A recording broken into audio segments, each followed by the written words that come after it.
Hello, and welcome back to the virtual companion series for the AME Church, A History by Dr. Dennis C. Dickerson. I'm so excited to be with you today to discuss Chapter 6. We have 4 dynamic panelists today who I'll introduce now. First, we have Dr. Roberta Hill. She is the 13th Episcopal District Director of Christian Education for the AME Church. Welcome, Dr. Hill. Thank you. I'm glad to be here. Secondly, we have Mr. Thomas Kennard. He is a lifelong AME and Director of Dry Cargo Sales and Development for the Ingram Barge Company. And he's the first African American to lead in this office in the history of the company. Welcome, Mr. Kennard. Thank you for having me, Chrissy. Next, we have Reverend Leonard Curry, who is the pastor of St. James AME Church in Ashland, Kentucky. He is also a PhD candidate at Vanderbilt University. Go Doors. Welcome, Reverend Curry. Thank you so much. It's good to be with you all. Good to see you again, Dr. Christina. Absolutely. And finally, we have the Right Reverend Philip Robert Cousin Sr., the 96th elected and consecrated bishop of the African Methodist Episcopal Church. He is a retired senior bishop who was elected at the 1976 General Conference. Welcome, Bishop Cousin. Thank you so much, Christina. Glad to be with you. So this was a very meaty chapter. There was a lot of great information. So we're going to start with the warm-up question that we ask each session. So I'm going to direct this firstly to Dr. Hill, but I will get all of your responses as well. So, Dr. Hill, how does this chapter inform your understanding of AME Church history, and what did you learn that you didn't know already? Okay, this chapter, which covers 1945 to 1976, the events and issues of our beloved AME Church, what was going on during this period, pretty much informs me of the church during my childhood and young adulthood. Not realizing that my involvement in the struggle was void of any church involvement. For me, the struggle in civil rights and Black power took place while in college and after graduating, working in the public school system. So many programs, activities, and educations were part of my daily routine within the school system, not so much as within the church. So I was happy to hear that all of this was going on while I was, marching, carrying a sign, etc. While I was in the classroom, giving children the strength that they needed to go through that time. I learned that the Connectional Church had strong ties and relationships with organizations. As I went back through, I looked at all the letters of all the organizations, AFSC, SCLC, NCLC, EEPC, et cetera, et cetera. Also, I wasn't aware that there was a social creed that was created at the 1952 General Conference. I'm not familiar with this creed being presented to me and my peers at my local church level, even though it stated that the bishops requested an annual reading of this social creed in all churches and Sunday schools. Thank you. All right. Thank you so much for those comments.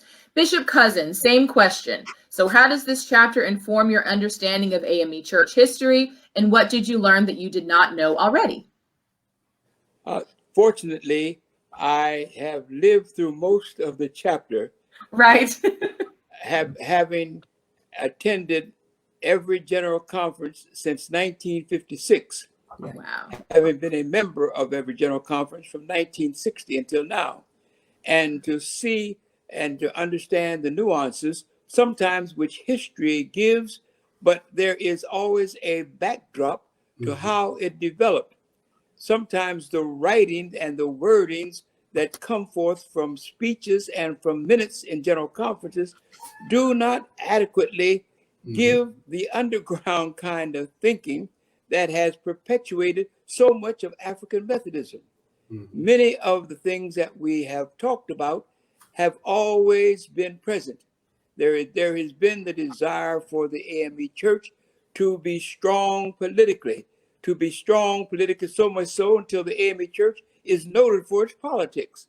We are a very political church, but the aspect of the civil rights struggle is one which we sometimes gloss over because we've had so many outstanding people who have done so much who have not received the kind of credit for which they should have to bring where we are. African Methodism has always been in the forefront of the civil rights struggle from the time Reverend Cassius Ransom helped bring in the NAACP until now. We are always in the forefront, sometimes with laity leadership, sometimes with Episcopal leadership, sometimes contesting over who is going to give the leadership, but we've been there. Absolutely, absolutely. And Mr. Kennard, your thoughts on that? How does this inform your understanding of AME history? What did you learn that you did not already know?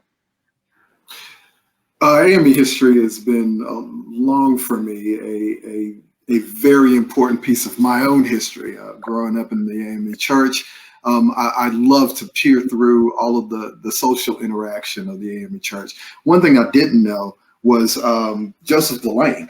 I didn't really know his story and how the Briggs case was the precursor to the Brown versus Topeka Board of Education landmark case, and how instrumental he was in South Carolina politics, as well as standing up to the Ku Klux Klan itself. But what was interesting for me mostly about his struggle and his story was it was almost like he was fighting on two fronts. He was fighting the outside forces that were threatening his very humanity, as well as he had many skirmishes with local AME and connectional AME leadership. So I thought it was extraordinary that point was brought up and his story was magnified in this chapter. Absolutely. And Reverend Curry, same question. Yeah, so I am not a historian. I'm training as an ethicist, and I usually try to get to the heart of the moral matter, right? What's the moral argument at play? So this chapter was really fun for me. In my head, I'm like, okay, Richard Allen and Sarah Allen and Jarena Lee, then skip 70 years or so. And, Henry McNeil Turner and a Daniel Payne, and then skip another 100 years or so and like a James Cone, right? That's how my history, that's the way that AME history works in my head. But this chapter was such a strong and clear-headed deep dive into all of the moods and dispositions of the era, the ways in which people explored tensions, felt tensions, lived out tensions, embodied tensions, and then also fought for synthesis, right? Like fought for resolution of the tension, to get over ambiguity and ambivalence. I just thought it was a really phenomenal chapter. I had no clue about the work of the AME Church during apartheid and about the struggles that were happening in South Africa. So the thing that stands with me the most right now is just calling that back to the fore, how people had to make some choices about whether or not to be present during the apartheid regime, and kind of quiescent, so to have presence, or to be boisterous and vocal and nationalistic and maybe more militant in their presence and potentially get kicked out of the country because of the apartheid governance. So I learned a lot. This was a great chapter for me. Oh, I'm so glad you enjoyed it. All right, so first I want to say hello to some of our wonderful audience members. So good morning to Tina, Prudence, Elmira, Doretha, Daniel, Alvin, Maria, Bill, Janie, and Jay Stanley. Thank you so much for joining us today. Oh, sorry, Taria. My apologies. Okay, so Leonard, I'm actually going to stay with you for this next question.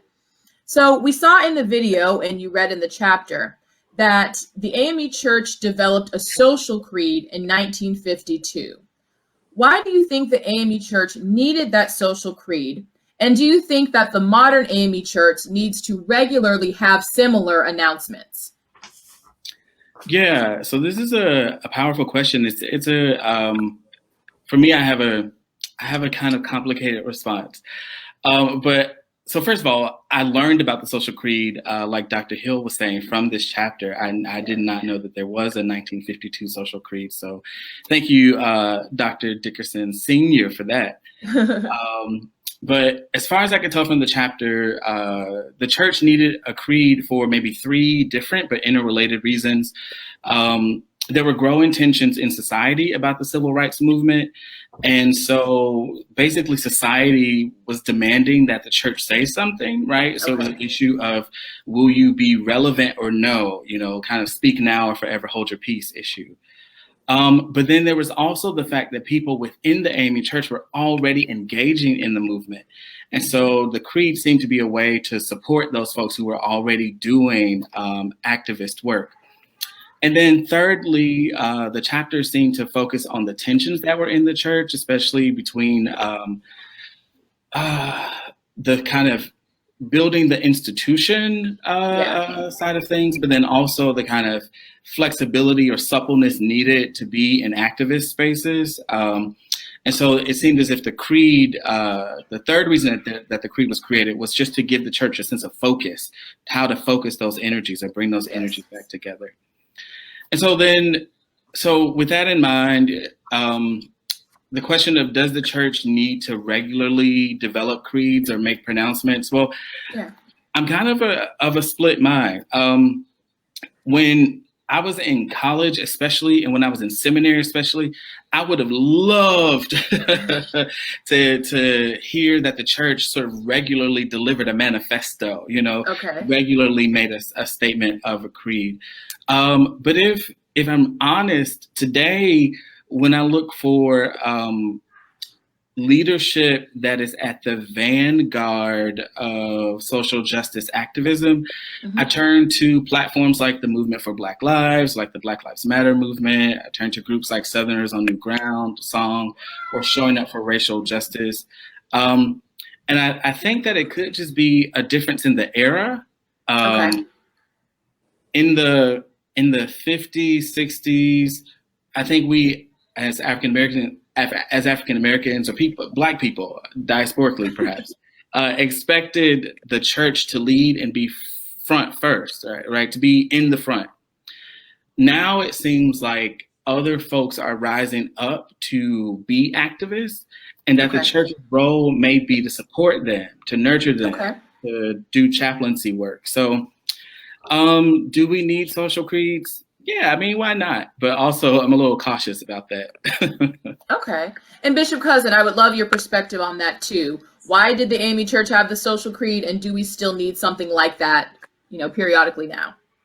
The AME Church in 1952 was struggling with the atmosphere and the culture of how do you ease into integration without disturbing the status quo. So a creed would be a statement which did not carry much weight, but which allowed those persons who were trying to walk the fine line between accommodation and change.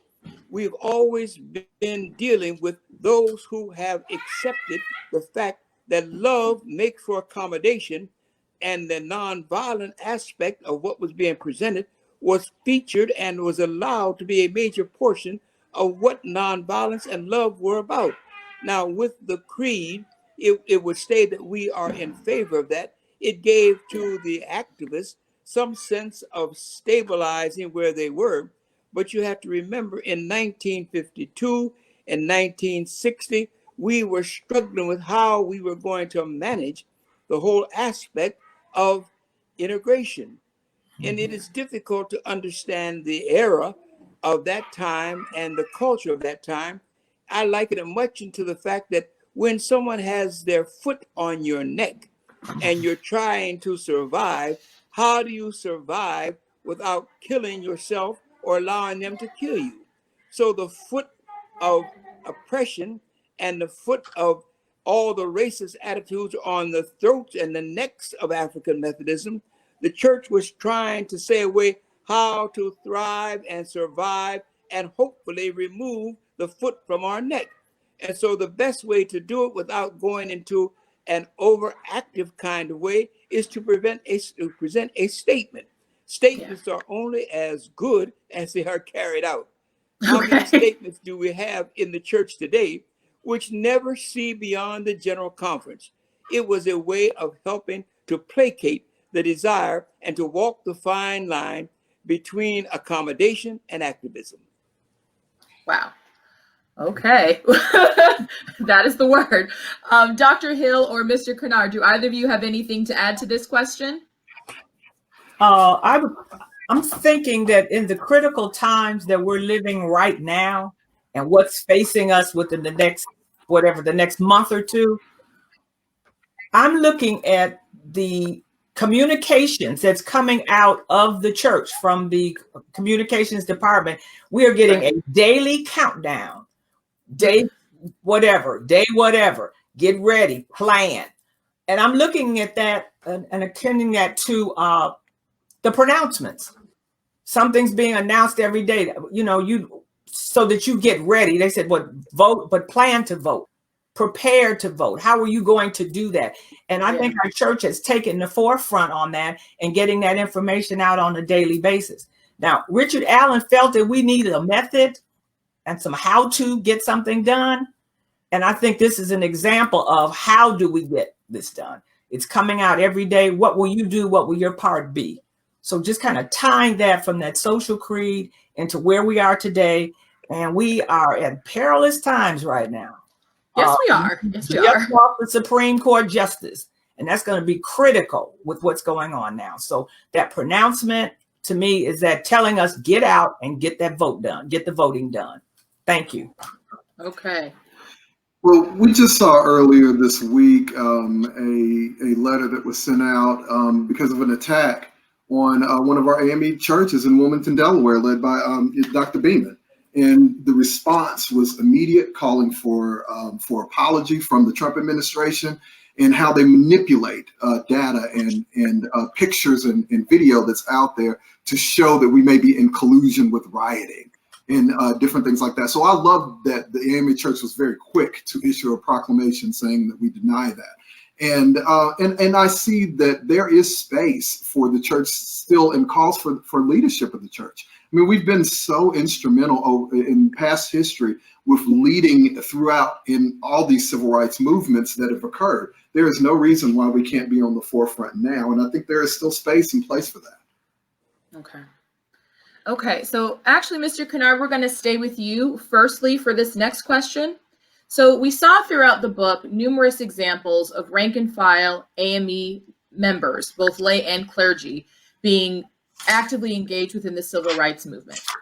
So why were rank and file lay and clergy more engaged in the civil rights movement than Episcopal leaders at that time? Well, in any movement, and especially in our church's history, there's always seemed to be a dichotomy. You have Episcopal leadership and clergy leadership that is oftentimes insular, and it's because the work of the church is always moving, and the work of the church is always needing to be tweaked and needing to be edited and needing to be marching forward. And so they didn't necessarily want their clergy members to be taking attacks in the public sphere. And so I can see where the denominational leadership wanted some of the clergy members not to be on the forefront of civil rights activity. However, as a man, as a Black man and a Black people in this country, when the subjugation comes to your doorstep, you have no other responsibility than to respond. And so I can clearly see where, Reverend Delane, for example, was under attack, as his house was being bombarded with threats of violence and shooting. He had no choice but to respond as best he could to defend his family and to defend what he believed in. And so I can see that Episcopal leadership may not have been happy with the way that was projected in the public sphere. However, as a man, you must stand up and have your hand held high and counted for when it is time to be called upon. And Dr. Hill, same question. I believe that the Episcopal leadership, and they're trying to lead at this point the ecclesiastical management of the day-to-day operation, which gave them that opportunity to keep the lid on. Whereas we, the rank and file, we that laity can kind of take those steps out and make some things happen that would not jeopardize our leaders. There's also that protection of our leaders that we have. Hey, we'll go and do this for you, Pastor. We'll go and take care of this for you. So in offering that, that gives that rank and file a better chance to get things done.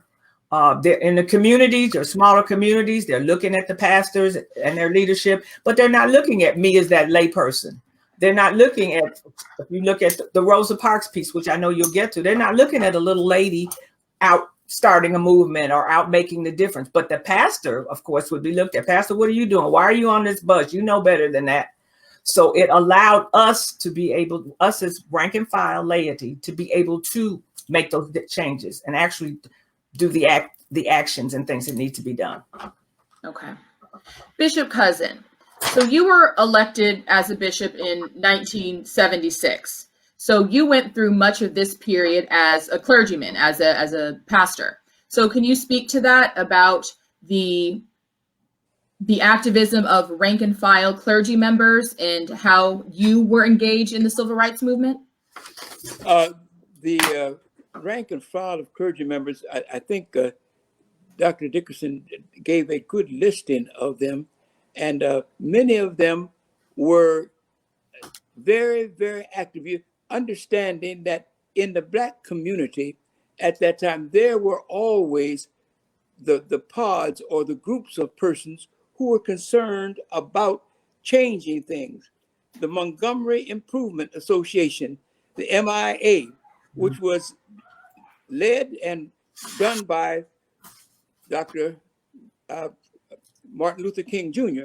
But what you understand, the AME Church is this: they could not meet in his church. They had to meet in St. John, because the AME Church was the only place where it could go. In Selma, Alabama, there is a large First Baptist Church right down from Brown Chapel. They could not meet there. They met in Brown Chapel. Having served as the bishop over that area and understanding that in South Carolina and in Alabama, there were very hot spots for development. Understanding, knowing I was very much a part of what was happening when Delane was moved from South Carolina up to the first district, where he went up to in the first district in Buffalo and organized a church, Delane Waring, Delane for him and Waring for the lawyer who was very active in the civil rights affairs. This was done by Bishop Frank Madison Reed Sr. in cooperation with Bishop D. Ward Nichols, but they both were trying to monitor and steady themselves, because in South Carolina, eruption could break out not only where Delane was, but it could break out in a number of places. There was Episcopal leadership. It was not as overt and shown in some places as it was. Understanding that at that time, there was not much Democratic leadership in the South. Republicans were what controlled most of the African American votes, because they still hung and clinged to the fact that there is hope in republicanism with Abraham Lincoln brought to us. Mm-hmm. There were many bishops who did things that did not quite get the cover. Lay persons struggled. I had familiarity with one that was mentioned, John Hervey Wheeler, who was a very active lay person, very strong. I happened to be his pastor. He served as treasurer of the church. He was a mentor of mine, having me elected as the first Black delegate to the Democratic National Committee and first Black to the Durham County School Board. But there were others. There were many, many, many others. But they all did it with the cooperation of clergy, and the clergy had to do it in the cooperation with their bishops. Right. Bishops weren't always out, but they supported many of the clergy persons who did it. It was an interesting time, a very difficult time, a very trying time, when you had to be careful and know what's happened. I've been threatened, life been threatened, family been threatened. You don't know what's going to happen. So that causes a different thing. You don't know how you will act until you get a phone call saying, we're going to come and kill you and your family. Then you get some understanding. That happens with bishops, happens with clergy, happens with everyone. There is a difference in the atmosphere now. And one of the things that I think one of the brothers mentioned, the culture now controls the activist movement. Previously, the church and religion controlled the activist movement. Now, when I mentioned Black Lives Matter, which is important, and all are controlled by what is called now the counterculture of what is seen in us, the culture and the language of those who come about as a result of the changes that took place in the 60s, when those who were then college students revolted against much was there with the sit-in movements and leading on with the signing of the Civil Rights Act and the Voting Rights Act and things. They wanted more than just to be quiet and just to be easy. And so there again, you had where the language of burn, baby, burn became a language that was not acceptable within the framework of the ecclesiastical province. And so now you have to always take a look and see what happens. Did the church leadership relegate the leadership then to those who are leading, i.e. Stokely Carmichael and others? It is difficult. SNCC and those groups that were in, did we allow the culture of those who were coming to dictate mood and the fashion and the movement of the activists that would take place? Or was the church still going to have the spot where every protest movement started in a church, where the crowds gathered in the church, where they marched from the church? Would that be now, or would it be a different kind of thing? These are the things that have done now, the kind of circumstantial evidence that says the church is not there, but the church is still there. But have we relegated our responsibility to the culture of what is around us, so that leadership comes now from a different source and not from the church? May I just echo what everyone is thinking, which is that it is so powerful to hear this history from someone who lived through it. Thank you so much for all of those comments, Bishop Cousin. Leonard, I'm sorry, Reverend Curry, do you have anything to add to this particular point? No. You're just gonna let that stay where it is. All of this wisdom. I'm so grateful. I know. For this oracle. No, I Am can I hear frozen? Oh. Okay, it looks like my picture is kind of. Yeah, I'm just sitting at the feet of this oracle and so grateful for all that he is sharing, this living wisdom. Yeah, and I think that anything that I would say, you all have already said. Okay. So thank you. Well, actually, Bishop Cousin, I want to go to you first for this next question as well. So we see throughout the book that throughout its history, the church is always having to balance how to keep the denomination going, how to establish churches, how to do all the things that you need to do to keep an institution going. So balancing that with, of course, the issues of the day, whether it's abolitionism, whether it's women's rights. And so how did the church balance denominational governance with social activism? And has that changed over time? What is your perspective on that? The church, there were several instances in within the framework of the chapter that I would refer to. One took place in Tennessee, where the church under the leadership then at the time, H. Ralph Jackson, when they brought into the whole economic phase of trying to bring in the church ownership of properties which could be theirs after a period of years. The church, we knew that we could not grow without the kind of substance and the kind of support that would allow for church growth. Our in basket giving was not strong enough to expand where we wanted to go. So there were instances when we tried to meet with all the opportunities that were there for us. One of the problems that we have is how do we deal with a changing venue for those persons who have been raised and brought in small communities, moving to industrial areas.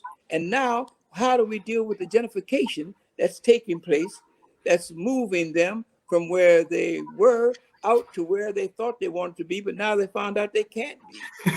So it is always a problem of trying to manage. One of the difficulties we have, which leads to a problem always in our churches, how do we support the institution? Is the institution strong enough to support itself? Is there an inflow of resources that will enable the institution to do some things without always pounding and bending and slashing and trying through the plate giving to do what other denominations have done, because they have recognized the need to say that if you're going to expand and grow, you must have resources. One of the things that is with us, and the question which is raised, we don't raise it all the time, but are we being colonial in Africa? You know, the question has to come up. Wow, yeah. And we have to ask ourselves some questions. We have to deal with our own sense of understanding where we are ecclesiastically, theologically, and morally. How much are we perpetuating that which we tried to destroy? So we could never fully grow until we come to grips with what it takes to grow and what it means to be a part of a theology that undergirds and supports all that you are, so that your structures and your institutions are grounded in your theological basis, which gives forth your polity, which gives forth your leadership, which gives forth your growth. Wow. I'm going to go to Dr. Hill next on that, but first I want to say a few more greetings to our wonderful audience members. Hello to Reverend Orcella, who was one of our panelists earlier.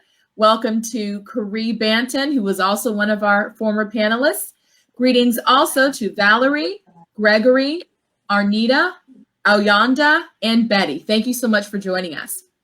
So Dr. Hill, I'm going to go to you for that same question. I'll just repeat it. So how did or should the church balance denominational governance with social activism? I would like to respond by saying ditto to Bishop Cousins. All that you said. Oh, okay.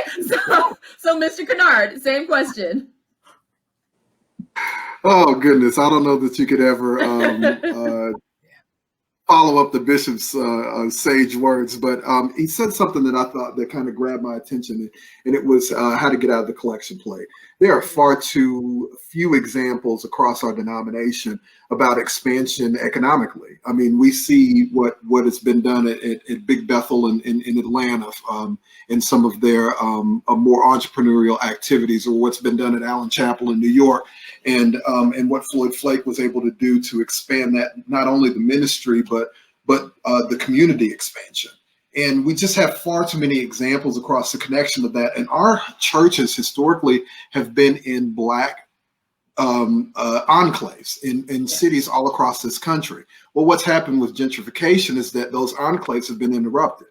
And it would have been very strategic as a church if we would have had concentrated our resources to develop those centers ourselves, then gotten out of our collection plates, where we've owned all of this real estate in conjunction with the church and not taken advantage of it economically. So we've missed out on these huge waves of prosperity that have swept through with the influx of gentrification. So where Bishop raises a very interesting point, I think that our denomination has been a little behind. If you look to other evangelical leaders and in other denominations, you've seen that they've taken advantage of these type of economic opportunities. And I think that we still have chances here, to take advantage of these economic opportunities and to participate in gentrification.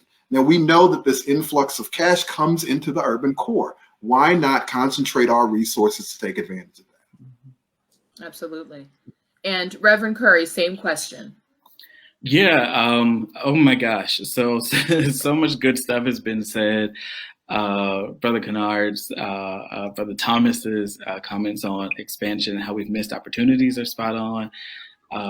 Bishop Cousins' question about whether or not we're being colonial in Africa is something that I struggle with. I think that I think I just want to highlight then what Bishop Cousins said. I'm deeply interested in the question of government, right? Of God's governance of us, of God's governance of the universe, and then of our ability to be self-governing, right? Our ability to take up power, right? Part of the effect, the work of white supremacism, part of the effect or the work of enslavement was to not only break up and destroy our families, was not only to alienate us from our own land, it was not only to disrupt our kinship structures, but it was to alienate us from power, right? The power to govern, right? In the United States, we became persons who were punishable by the law, but could not otherwise appear before the law, right? Plessy versus Ferguson says that there are no rights that a Black man has that a white man is bound to respect. So we've been systematically detached, disentangled, to use a word that's in culture right now, from the law, from governance, from the capacity to lead. And we have slowly been accumulating that, gaining that back, fighting for that back. And I think that is exactly what Bishop Cousins said. Our theology of governance needs to be paired with our practices of governance, right? Governance is a supremely practical art, but it's highly theoretical and highly theological. And so, I think if we did this work, we would be doing the work that other Black bishop, Augustine from Hippo, was doing. The original was doing a long time ago, talking about the city of God or the city of men and the city of God. So anyway, I'm just riffing off of the brilliant comments that have been made. Yeah, I saw you go mind blown when he said that, when he made that comment. Yeah. All right. So Rosa Parks, someone who everybody in the country knows, every Black person knows. What was so great about the discussion of her in this chapter and what Dr. Dickerson does generally with her story is that he places her within her AME context. Oftentimes people just say, okay, she just didn't want to get up, so she didn't get up. But Dr. Dickerson really grounds that action that everyone has heard of, in her AME history, in her AME heritage, her Allenite heritage. So Dr. Hill, I'm going to go to you first on this next question. Please respond to the following quotation on page 384 of the book. The Parks encounter on the Montgomery bus, though unplanned, was grounded in 2 decades of activism in Alabama that owed in part to her AME heritage. Parks, from her hometown congregation, Mount Zion in Pine Level, to St. Paul Church in Montgomery, regularly attended services and imbibed the message that Jesus Christ died for the sins of humanity. And for that reason, Richard Allen stood for the dignity of African Americans. So what is your response to that quotation and the general way that Dr. Dickerson deals with Rosa Parks? Because of her AME roots in both her hometown and Montgomery, she had learned her lessons well, not only as a Christian, but those lessons of what our founder, Richard Allen, had taught. He set the stage and the precedent for rising and standing up for the human dignity of African Americans. From Dr. Dickerson's research and history in this chapter, we have discovered that Ms. Parks had been involved for many years in the struggle. Right. Many places and many things where she was already an activist in this. Her many experiences made her the best candidate, I feel, to initiate the bus boycott in Montgomery.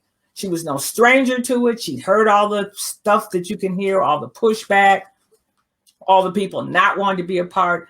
And she had answers to those pieces because for those couple decades we're talking about, she'd been on the front line doing these things in the first place. So I think it made her that candidate. And, we're all so surprised, as I said earlier, about this little lady's going to get and do this thing for us. How they're going to take her to jail and how. Well, she was ready for it. She's ready for it. She was no novice by the time this happened. Yes, I've done it for 20 years. So here I go. Mr. Kennard, what's your response to that quotation? Sorry, let me take myself off mute. Well, Rosa Parks is such a pivotal figure, and I do like how he rooted it in her AME-ness. As AMEs, we often find ourselves in positions of higher society. A lot of our church is grounded in progressivism, and so it's been interesting to read about her and know about her throughout history and how she participated in this movement. I believe that it's an ethos that goes across our denomination. It's something that we've been taught as children. Not only are you responsible for yourself as a human being and as a Christian, but you have a responsibility to your race. And I credit, the denomination for fostering that. Absolutely. And Reverend Curry, same question. How do you respond to this discussion of Rosa Parks? Well, so first of all, I appreciate it because in my dissertation, I'm trying to figure out some of the same questions, right, that are animating, I think, not just this chapter, but the book, which is how do you effectively tell the story of people who have been churched, right? Like, how do you talk about them being shaped by the church or the legacy, the imprint that the church has made on their life? So I really am grateful, not just that Dr. Dickerson is keeping up with what we're learning about the scholarship on Rosa Parks and how she was already an activist, but that he found a way to tether her work in the world with her shaping by the church. And it's I think it's a neat bit of theology there too, right? Absolutely.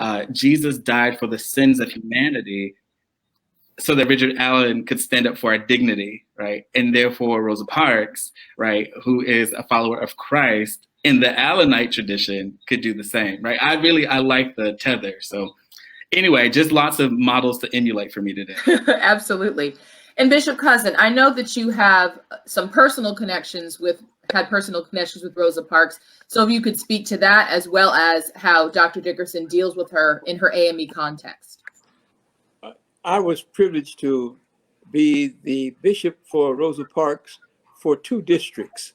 I knew her when she was in Alabama, and she was a very active part of the Montgomery Improvement Association. You understand that what happened with Rosa Parks just didn't happen overnight. They were meeting and plotting and trying to find ways to do things in a non-violent fashion so that they could get the kind of results that they want to get. One of the persons who worked with Rosa Parks was a Brother Reed, whose grandson now is the first Black mayor in Montgomery. Oh, wow. And so that's the lineage that comes from the MIA, where they worked and still work. I was privileged to do the eulogy for Rosa Parks. So her AME ties and her AME connections were always respected. She was not just an AME, she was a stewardess in good and regular standing in St. Paul AME Church. And when she moved to the 4th District, likewise. But all that she had was a part of how she, along with her husband and her family, and the Montgomery Improvement Association, led her to believe that her faith in God and her understanding of what the African Methodist Episcopal Church is all about gave her the strength and the courage to be the focal point of the kind of beginning for the boycott that led to the changes. Wow. Okay. All right. So continuing in this vein, Mr. Kennard, I'm going to go to you first for this next question, because I know it's an area of your particular expertise. So how did college students, some of whom were, of course, AMEs, shape the civil rights movement? Go. Well, I think it's very interesting that you asked me that question. Nashville is very unique in that it's one of the only cities in the country that has 4 historically Black colleges and universities. Tennessee A&I was long known, and we know it today as Tennessee State University. Mm-hmm. It was in the 50s and 60s, they were winning national titles in basketball and football, and was renowned all throughout the country for their athletic and academic prowess. Fisk University was one of the preeminent universities for African Americans, and one that African Americans from all across this land flocked to. He was even depicted in the movie The Butler, where the Forrest Whitaker's son came to Fisk University and instantly became radicalized and started his activism career. American Baptist Bible College. You know, when you were Black and young and male, there wasn't a whole lot of occupations that you could partake in. And so a lot of them were shepherded through the ministry. And so American Baptist Bible College was training those ministers, and some very notable ministers came out of that training. And then you had Meharry University, Meharry, that was training your nurses and your medical professionals. So anytime that you have strong movements, whether it's civil rights movements or women's rights movements or any of the cultural movements of the day, they come from young people. That is the lifeblood of these movements. And you had this convergence of incredible talent in Nashville that was powering this movement in civil rights. So you had leaders like Lawson and Andrew White and Kelly Miller Smith, who were trained by Dean William Stewart Nelson out of Howard, that were bringing that talent and leadership to the forefront here in Nashville with these college kids. And what better way than a Southern city who was clinging to the vestiges of white supremacy and perpetuating it out through our society and trying to step on the necks, as Bishop said, of Black people. What better way to combat such evil and hierarchical institutions by bringing in this lifeblood of youth in this movement? Okay. Well, we have a question from the audience that I want to address. So can we have that? Oh, yeah, go ahead. So Leah Dickerson asks, we've talked about civil rights. Did parts of the AME Church get involved in other movements that were arising at this time? So women's rights or Vietnam War. So does anyone have a particular interest in answering this question first? Bishop Cousin, perhaps? The struggle for one of them that was of grave concern was the struggle for the feminist movement, which should have taken place long time before. I had an aunt who was dedicated, called to preach, but could not get ordained. And I suffered the agony with her and saw what could happen if we would be able to recognize the gifts and skills of all people and not just be so tied up on the fact that the church was made for men and basically for old men. And so I hope that what we see in the future and what we hope for in the future is an understanding and a recognition of the struggles that especially come to us from females, but also from those who are underprivileged, for those who are underserved. How can we assist them and keep them? We must be aware of all of the changes that take place. When they take place, will we address them? Will we deal with them? Will they come before us? What standards will we use for the judgment? What will the bar, how high will the bar be set, or how low will the bar be set? Will we use theological interpretation? Will we use cultural interpretation? Will we use economic interpretation, or will we use ethnic interpretation? But we must always be aware that change will have to be addressed and how we address it. And I'm glad to see that we've addressed the change of feminism.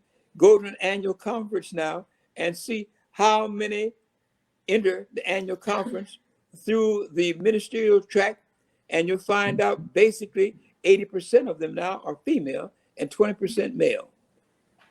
Okay. Dr. Hill, did you have something you wanted to say about that? I'm going to address the etc. part, and I'm going to spin off of the ageism piece. Okay. That Bishop Cousin just mentioned.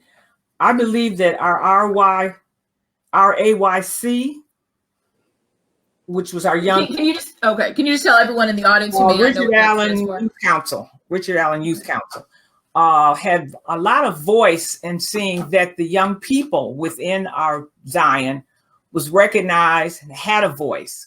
That organization moved on so that it became the Richard Allen Young Adult Council, so which also made itself very relevant. Bishop Cousins, I believe the YAM ministry, the Young Adult Ministry that came about. So in looking at the etc., ageism is also an issue that we've dealt with, but we've had, soldiers on the front that were fighting that fight to make sure that the voices of the young were not only heard, but that their voices were used in a lot of capacities. I think with our delegation coming to General Conference, you have to have a young adult on that as part of the representation coming to the General Conference, and to any of that. Our annual conference the same way. There must be a young adult person that's a part of that. So I think we have very actively dealt with the ageism part of that, etc. Okay. Go ahead, Thomas. Well, the comments of Dr. Hill and Bishop Cousins are duly noted. I believe that sometimes we, and without pushing criticism onto the denomination, there are folds and tracks of ministry. The fivefold ministry is not necessarily at the forefront of our denominational training. We tend to push those that have talent in ministry towards one primary tract of pastoral ministry. And I do believe that if the focus is broadened towards the fivefold ministry, we have teachers, we have pastors, we have apostles and prophets and evangelists within our denomination that have talent. And if you can find ways to spread and widen the reach of ministerial training throughout our denomination, I think you can touch those different tracks. I think you can reach more people.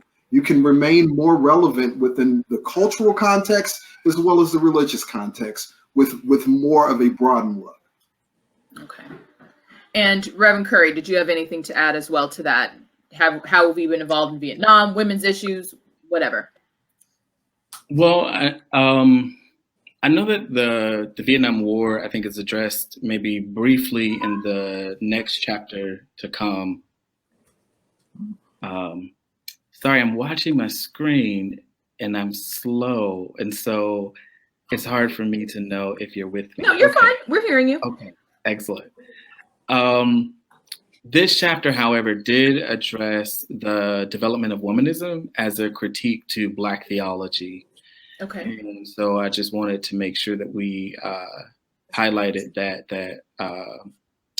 I think it's Jacqueline Grant, Okay. Offered a critique that basically said, if Black theology is all about the Black man, then it cannot be a Black theology because there's more than masculinity or manhood or maleness in Blackness. So that was an important development. I think that the text addressed. And I'll leave it at that because I can't speak to more of the et ceteras. Okay. Well, actually, Reverend Kerr, I'm going to stick with you first for this next question. Right. So we saw in the book that at the 1960 General Conference, Frederick James, who of course later on becomes the bishop, proposed the creation of a Department of Social Action. So why do you think the church ultimately rejected that proposal? They brought along part of it, but not fully. And I see Bishop Cousins smiling, so we'll come to you after Reverend Curry.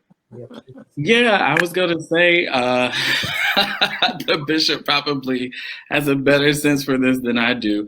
I mean, what I understood from the chapter was that this was mostly about denominational politics and jockeying for power.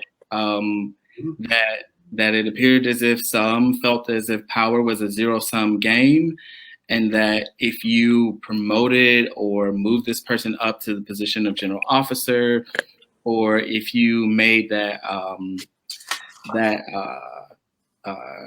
think it became a consultation, if you made the Social Action Committee into a department, that it would sort of take away from the power that others had. And that just seemed to be a kind of wrong-headed move. If I'm reading the text right. Sometimes, from a historical perspective, it's easy to have like a moral posture that's like, I'm on the right side of history. I can look back and know exactly what should have been done. But it seems like it was a wrong-headed move. And I want to offer up too that sometimes, and I think this is maybe just a human thing, maybe I'm being too empathetic here, but sometimes when the idea is not yours, it takes you a while to get used to it. And basically, it just seems like folks were like, we didn't have this idea. It seems like it could be good, but we don't know about it just yet.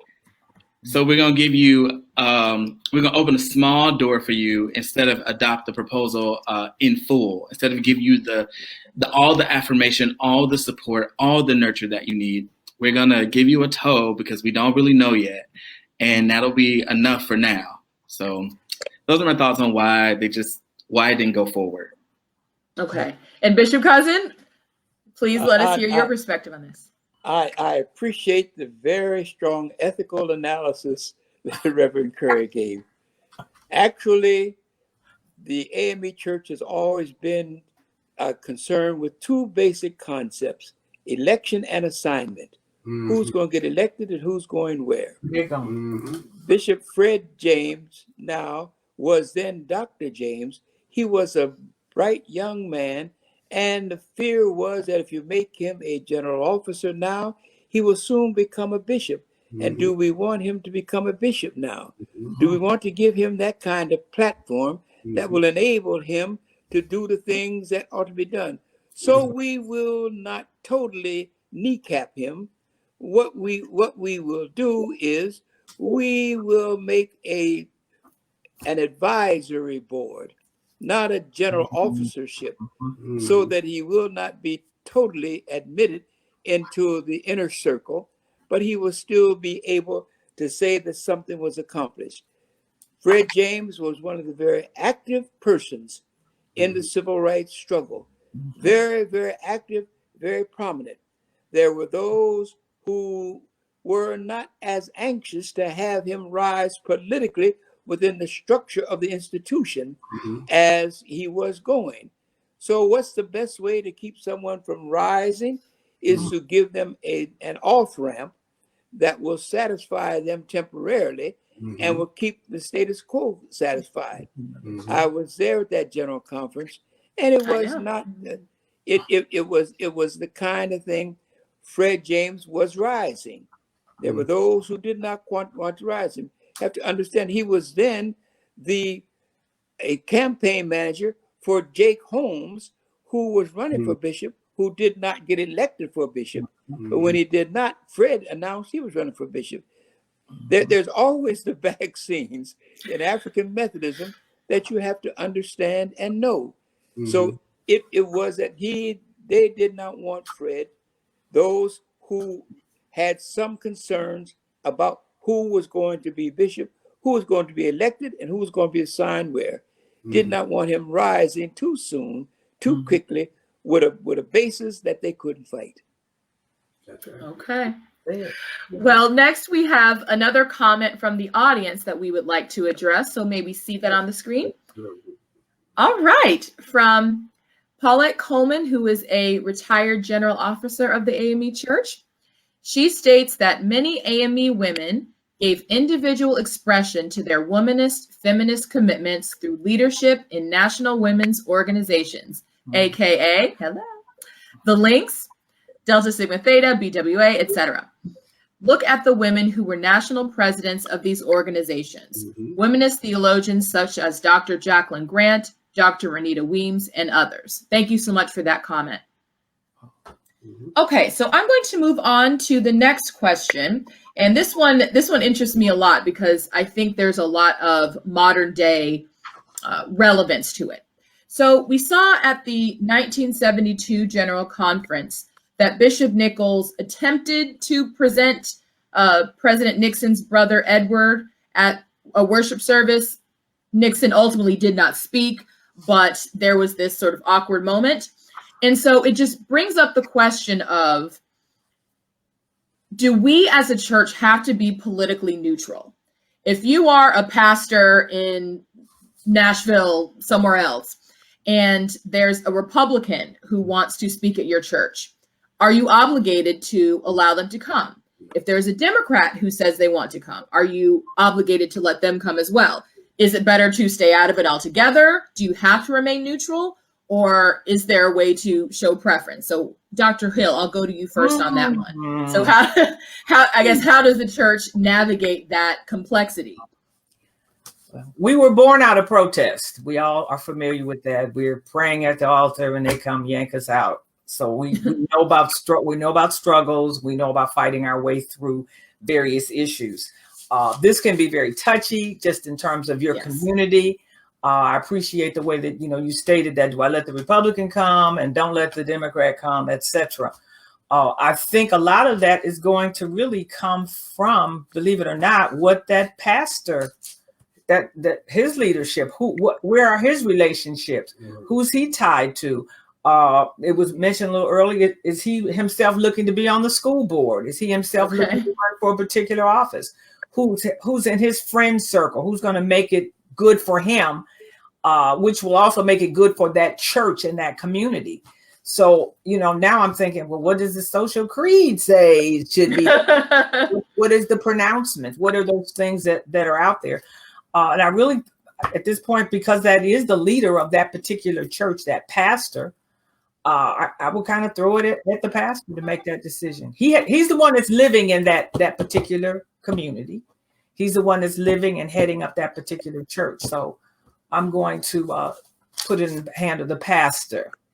Well, speaking of the pastor, Pastor Curry, your thoughts. If someone, today, I mean, because this could very well happen. If someone from a party that you do not personally support says they want to speak, are you obligated to let them speak if you've let someone else come? I don't think so, but that's just my opinion. I think that I don't think you can be neutral, right? I mean, Dr. Hill just said we were born out of protest. I don't think that neutrality is possible for us. I think that we are citizens of the kingdom of God, and we're citizens of whatever nation that we happen to live in, whatever political arrangement we happen to live in. And within that, you have to make some choices. At least in my opinion, it will not be the case that everybody is doing the will of God, right? That everybody is advancing what is good for the people who are under your care and charge. And so I don't think you can be neutral. I think you have to make some decision about the way that politics operates and the way that you will have your church and your parishioners operate within the political sphere. I do think, however, you can be nice. Okay. and so it becomes an issue of being cordial, an issue of receptivity and being open. But all of that also depends on the times. Yeah. I can imagine that these times seem treacherous and perilous in a way that even in my young life, I've never seen before. Yeah. But I could imagine that sometime, 10 years ago, right, not too close to 9/11, and not too close to this moment of racial unrest and pandemic, I could imagine that there was maybe a Black church, an AME church, that invited in a spectrum of candidates who came to speak during their election cycle, and that was welcome. But in this moment where it seems as if being nice is costing us too much, where we need to be decisive, I could also see that same community saying, right now is not the time for that. We're happy to have you worship with us, but not speak to the congregation. Okay, and Mr. Kennard, you have sat through many a church service, and throughout various church services, different politicians come. What is your perspective on that? If you invite someone from one party or you allow someone from one party to come and speak, are you obligated to let someone from the other party or, whatever? Are they Well, obligated to speak to? Well, I kind of echo Reverend Curry's sentiments. I don't think you can be neutral. And I think that if you don't stand for something, as the saying goes, you'll fall for anything. And so with that being said, the reason to rebuff Nixon was quite clear. I mean, before the 68 elections, there was housing integration issues and there was reparations that were on the table. And there was all of these social issues that affected Black people. And instead, Mr. Nixon decided to ride the tide of white resentment in the office. There was a quote from one of his top aides, John Ehrlichman, who admitted that a subliminal appeal to the anti-Black voter was always present in Nixon's statements and speeches. Mr. Nixon promised Southern Republicans that he would lay off pro-Negro efforts. I don't understand how you could let somebody with those type of politics speak in your pulpit. When you're talking about the subjugation of an entirety of a race and you have a platform, you have to be careful with that platform and who you let speak to it. And that platform itself, in our communities, the pulpits were our platforms. Now we have other platforms, and I applaud those platforms being magnified, from the sports arena with Colin Kaepernick and LeBron James voicing this displeasure and subjugation of our race inside of their platforms. There is a responsibility to continue that sentiment. Yeah, and I also want to just add in that what complicates this issue is the tax-exempt status of churches. That if you are shown to be preferential, if you are showing yourself to be political or siding with one particular party, does that then put you at risk of that criticism that, well, why are you tax exempt if you are really supporting a particular political party? And I'd love to give Bishop Cousins' perspective on this and add that, have you ever found yourself in a situation where either as a pastor or as a bishop, you've had to sort of thread that needle and deal with that balance? Very much so. When I was bishop in the 1st District, the mayor of New York City was Mr. Dinkins. Yes. There was a candidate who was running against Mr. Dinkins by the name of Giuliani. And there were some Black preachers who were Republican who wanted him to come and speak to the conference. Oh, wow. One of the difficulties is threading the needle, as you said, so that we would not lose our tax-exempt status. How I let him come, but when he left, I said, I cannot tell you who to vote for, but I will never vote for him.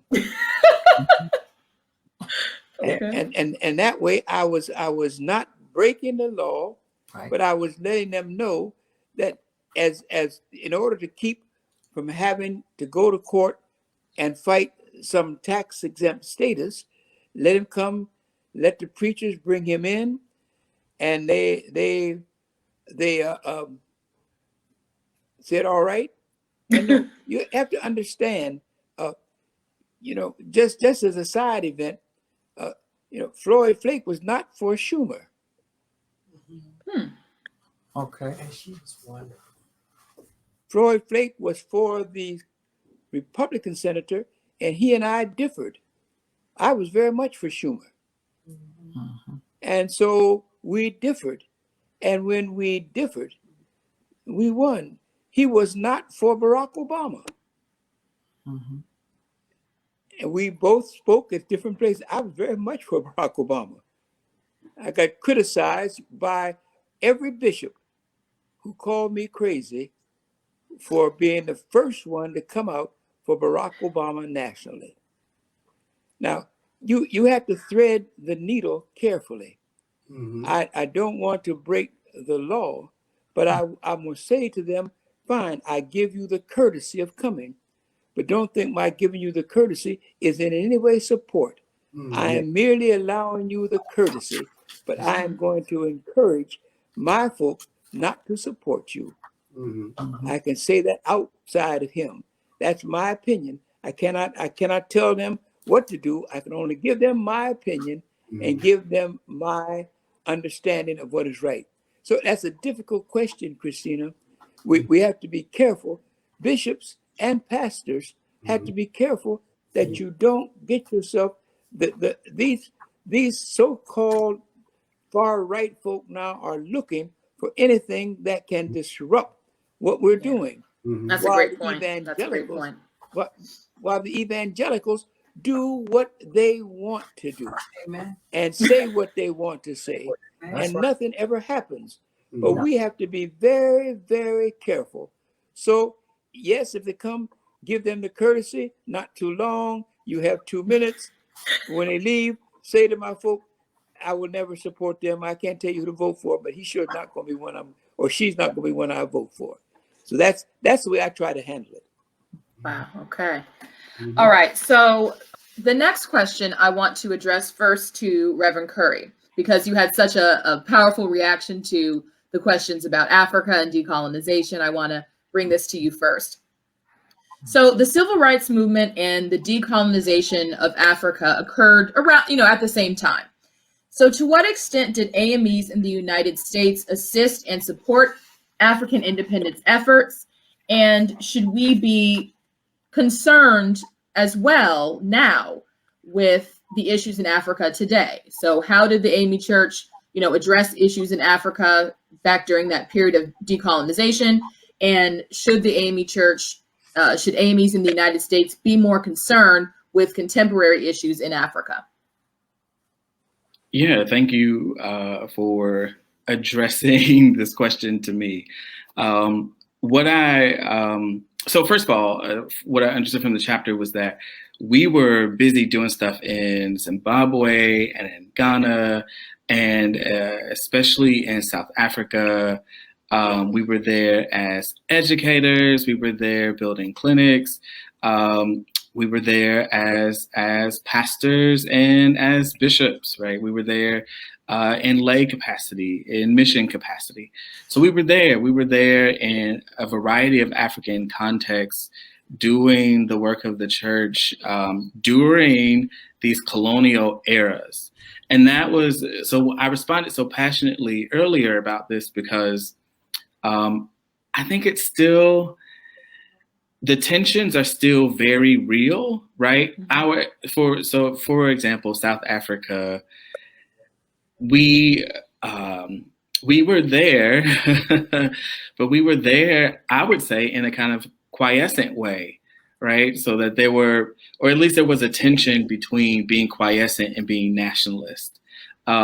Because in order to be there, they were already looking at the church as if the church just via the nature of our proud heritage, being the church that forwards Black autonomy, Black self-sovereignty. They were already looking at us as a suspicious organization. And so, South Rhodesia and North Rhodesia were looking like, well, if you're here, what are you going to say, right? And then, well, if you're here, you can only be here if you will agree to train the local folks to take your place so that they can replace you and you can get out. Because, right, we'll take the institution if we can subordinate the native South Africans or the indigenous South Africans, but we don't want you here with your radical ideology about freedom and this kind of emancipationist ethos. And people had to really struggle, right? There was land at stake. There was money at stake. There were buildings at stake. People owned property. And so it was like, if I stay and I submit myself to this governance, I can continue doing good work for people, but I just have to kind of be politically or vocally hushed. Yeah.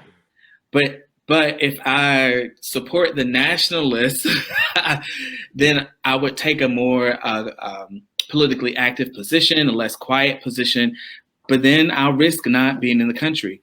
And so I feel like the chapter explored the tension between those two positions. It seems to me, if I read it right, that we did both. And so there was a period of time in which our bishops were not let into not let into the country. So I'm sorry, I'm going off on that. No, this is great. This is great. I hand it over to my other panelists, my fellow panelists, that I do worry about us taking a colonial position to Africa. That I've been reading Ibram Kendi's How to Be an Anti-Racist, and part of what he critiques is the transformation in African Americans from a liberationist position, a liberationist theology, towards a kind of civilizer theology, which is you only see yourself as going to help somebody else. You only see yourself as going to transform someone else, and not that you yourself need to be transformed. that there needs to be a mutuality in the relationship, or a reciprocity in the relationship. So I'm worried about that. That's all I'll say. I'm worried that if we don't work on the mutuality and reciprocity, we will be in a colonial relationship to Africa. So, all right, I'll stop. Okay, no, that was great. So the next question I want to address first to Mr. Kennard about Black Power. So at the same time that all these other things are happening, you are also seeing the rise of the Black Power movement. So why did the Black Power movement appeal to AMEs?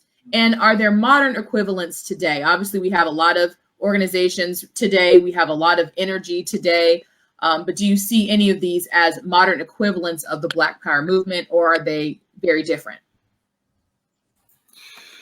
Well, I think that innately as Black people, any Black Power movement is appealing. So I don't know that the mutuality of AME-ness appealed to that. But I do think that we took seriously our leadership in the social context, and we took very seriously our leadership. And so as we saw the Black Power movement gain steam, it was important as AMEs to be on the forefront of that. And as lay and clergy, we were marching in the streets. We were leading meetings. We were organizing. I was reading about Sister Novella McCline-Akins, who was my Sunday school teacher, and how she was there at Woolworths and involved in the sit-ins. And so we, as AMEs, we have always been on the forefront of leadership. And so any movement that involves and centers our Blackness is going to involve AMEs. And so I thought that congruence was very noted here in this chapter. And Dr. Hill, same question. Why did the Black Power movement appeal to AMEs, and are there modern equivalents today? Well, I think that was the next step. At the time in the 60s, when we were fighting for civil rights and the right to vote, it was like, okay, we gained the right to vote 64, and it's kind of like, now what? Okay, we can do that. We've jumped that hurdle, and there was a lot of other social pieces going on, but now what for us? Now what for our children? And I think that just gave us something to latch on to, being a career educator, if you will, and working K-12 public school education. The Black Power movement was great. I did my time in the Detroit public schools. And at that point, having that Black Power, the curriculum was just to teach. When you begin teaching personalities and you begin teaching children that you are somebody. We dealt with Be Proud Aloud. James Brown came in when I'm Black and I'm proud. And, the other folks had to kind of look out because we were walking with our heads high and little cops who we were. So it was time for that. We knew we were bad because, our church had told us so. In our readings, we knew it was to be true. But to visually see this come about and to see the transformation in the children, from that elementary school moving into junior high and onward, it was quite necessary. Our churches took a different approach to the Black Power movement. One such thing, as AMEs, we were like, when anyone asked, well, what church or where do you belong? We go, well, I'm part of the Methodist church. The Methodist church, Yeah, that's where it was in the 60s. But as we moved to the 70s, we were very proud and loud to say, I'm a part of the African Methodist Episcopal Church. You heard the African, right? The African part. Yeah. It came right out then, as I had my, my head wrapped or my dashiki or whatever. And we were who we were because of a part of this movement, giving us that cultural pride that we needed. It was economic pride, where we could be entrepreneurs, etc. So that's basically it. We were inspired to be proud. That's a great perspective. That is a great perspective. So finally, I'm going to address this last question to each of you. So what should we as AMEs take away from this chapter? What should we take away from, this period of our AME history? Bishop Cousin, I'm going to go to you first. What should we as AMEs take away from this chapter and about this period of our history? What I take away from this chapter is that if we don't change, we can repeat the history that we want to forget. I hope what I've taken from this chapter is a understanding of the struggles that we went through, but the perseverance that maintained, and help us to recognize and know that to say what Dr. Hill said, to be young, gifted, and Black, that's where we're at. And now, and to put that within the framework of the church, and to understand that, yes, we had struggles, yes, we had difficulties, but all the good folk, all the smart folk, all the active folk aren't dead. There are many other activists, many other academicians, many other theologians who are alive, and we need to support them. Remember who you are. Never forget who you are. If you forget who you are, people can make you who they want you to be. And what I learned from this chapter is no one can change us. No one ought to try to change us. We are members of the African Methodist Episcopal Church, and we will always believe in the freedom, the equity, the justice, and all that comes when we follow the mandates of our faith as given to us by Jesus, who is our Christ. So I've taken this as a step and helped refresh the fact that we stand on the backs of those who went before us. Don't let them down. We walk in the pathways that they made possible for us. Don't get off on a ramp of comfort and a ramp of expediency. Continue the path, keep marching, and I'm lifted and encouraged to know that my history will be a force that pushes me on to higher achievements for African Methodism. All right, Bishop Cousin. Thank you, Dr. Diana Watkins Dickerson. Reverend Curry, same question. What should we as AMEs take away from this chapter? What should we take away from this period of our history? Thank you for that question. I'm sad that I have to follow Bishop Cousin. That was really inspiring. And like a final word, for me, this chapter was really about the tensions that people face, right? That there's always going to be tensions between maybe building an institution and carrying an insurgent spirit, right? Like being insurgent, being flexible and supple enough to do that work that's on the ground. And so for me, this chapter was about, I saw my screen freeze again. This chapter was about deciding, right? Like to not just wade in the ambivalence or in the ambiguity or to let the tension take you down, but to decide on the side of insurgency, decide on the side of activism, decide on the side of pushing forward the cause of justice. And I like that this chapter tied it to our faith, because God is just, right? Because we've been forgiven of our sins, because God's redemption is offered to all of us, right?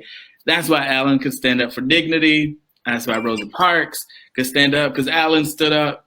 And that's why we can do what we can do. The history shows us the particular stories of people who did it, but it doesn't get us out of having to do the same for ourselves. So decide on the side of justice, because you'll be deciding on the side of God.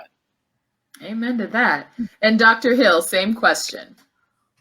First of all, I would like to thank Dr. Dickerson, Sr., for this outstanding work. Work that was long overdue. I'm looking at the young brothers here coming into the ministry, could only read so far from the history that we herald for the longest. But Dr. Dickerson took it upon himself to say we need to expand this, because we got 20, 30, 40 more years of history that have basically been lost to those who only read so far. So me being very proud of the fact that this is here now for those coming into the ministry. It covers that time for me as I was that young adult. I was that child. So it confirmed some pieces for me about our denomination. And I think also I'm looking at what I also take away is that the regard that we have for the experiences of working and sacrificing for equality and liberation, to see those examples of those things going on. Yes, we might not have gotten what we wanted. We might not have been in favor, but God is still God, and God will take care of us. We say this, but do we believe this as we move forward? And how wise our leaders were in striving to move onward and upward, despite those who tried to hold us back or hold us down. This is basically what I take away from this. And thank you again to Dr. Dennis Dickerson, Sr. And finally, Mr. Kennard. Well, I'm not going to take anything away from my panelists who so ably covered a global view of this chapter. For me, this chapter was very personal in parts of it that were set inside of my hometown. I am a native of Nashville. I also attended Fisk University. My paternal grandfather grew up outside of Nashville in Franklin, Tennessee, and he was a sharecropper, which in the early 20s and 30s was barely a step above a slave. He raised 9 kids. My father was the youngest of 9.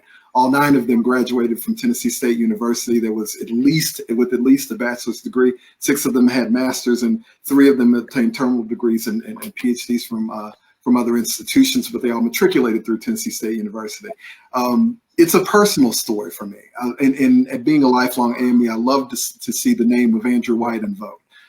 Often in Nashville, especially with local politics, you hear about Kelly Miller Smith, and you do hear the name of James Lawson, but lost in those annals is Andrew White, who is so critical in this march. Also H. Ralph Jackson in the roles that were played from the pulpit that I've grown accustomed and grown up listening and being a part of. It was very, very special to hear these personal accounts and to read about people that I know, and people that I've grown understanding. And personally, Dr. Dickerson, one of my favorite things being around him is to pepper him with historical questions, because being the preeminent civil rights historian of our time, he has so much insight. And so you can just read that being poured through the pages of this book. I was talking to my wife earlier, and I was reading through the chapter. It reads very academic, but it also reads in places very poetic. The way that the words are strung together are magnificent in their application. So for me, it was a very personal experience pouring through these pages and transposing the work of these mighty stalwart AMEs with the civil rights struggle set inside of my hometown. Well, thank you all so much for joining us. Thank you everyone in the audience, and thank you for submitting your questions and your comments. And thank you, of course, to our dynamic 4 panelists. Thank you to Dr. Roberta Hill. Dr. Hill invites you to join the Fellowship of Church Educators for a virtual breakfast brunch on September 26, 2020 at 10 a.m. Central Time. So please join in for that event. Thank you, Mr. Thomas Kennard. Mr. Kennard is currently working on a development project that will bring affordable and short-term rental housing to the downtown core of Nashville. So if you are interested in information about that, he is the person to talk to. Thank you to Reverend Leonard Curry. Reverend Curry is celebrating the recent launch of his anti-racism, diversity, and inclusion consulting company, Leonard Curry Consulting. So he would love to work with your church, nonprofit, or business to help you deepen your anti-racist and equity efforts. So reach out to him if you are interested in that, and you can see the website on the screen. And finally, thank you to Bishop Cousin. You can find Bishop Cousin with his sons and grandsons on Purple Table Talk, which is posted on the Allen Temple Church Facebook page. Again, thank you, everyone. So we will see you the same time next week for our final discussion. We have reached the end of this fantastic series. So please join us for our final session next week. And the author, Dr. Dickerson, will be present on the panel. So please join us next week at the same time. Thank you all so much. Have a great day. All right. Thank you.